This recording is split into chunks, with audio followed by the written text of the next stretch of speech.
வணக்கம், welcome to healthy cook. நம்ம இன்னைக்கு எள்ளு இட்லி பொடி எப்படி செய்கிறதுன்னு பார்க்கலாம். வாங்க வீடியோக்குள்ளே போகலாம். ஃபஸ்ட்டு உளுந்து 1 டம்ளர் போட்டு லைட்டாக வறுத்துக்கலாம்.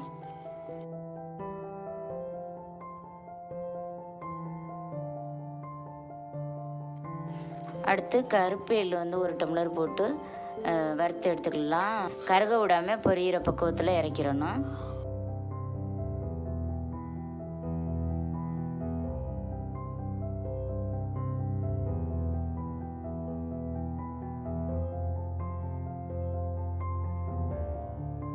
பத்து வரமிளகா, கருவேப்பிலை 2 கொத்து, ரெண்டையும் ஒன்றா போட்டு கருக விடாம பதத்துக்கு வறுத்தெடுப்போம்.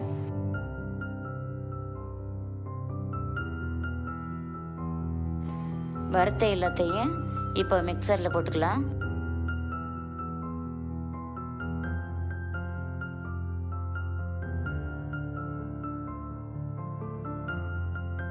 லாஸ்ட்டாக உப்பு 1/2 டீஸ்பூன், பெருங்காய பவுட்ரு 1/2 டீஸ்பூன் எல்லாத்தையும் இப்போ அரைச்சி எடுத்துக்கலாம். ரொம்பவே சத்தான எள்ளு இட்லி பொடி ரெடி. இது இட்லி, தோசை எது கூடனாலும் வச்சு சாப்பிட்டுக்கலாம். இது காலையில் சட்னி இல்லாத டைமில் ரொம்ப யூஸ்ஃபுல்லாக இருக்கும். இந்த எள்ளையே அப்படியே பச்சையாகவே வறுக்கலாம். இல்லாமல் ஒரு செம்பு தண்ணியில் 2 டீஸ்பூன் போட்டு வேக வச்ச தண்ணியை வடிகட்டி குடித்தா கர்ப்பப்பை நல்லா ஸ்ட்ராங்காக இருக்கும். கண்டிப்பாக உங்கள் வீட்டில் செஞ்சு பாருங்கள்.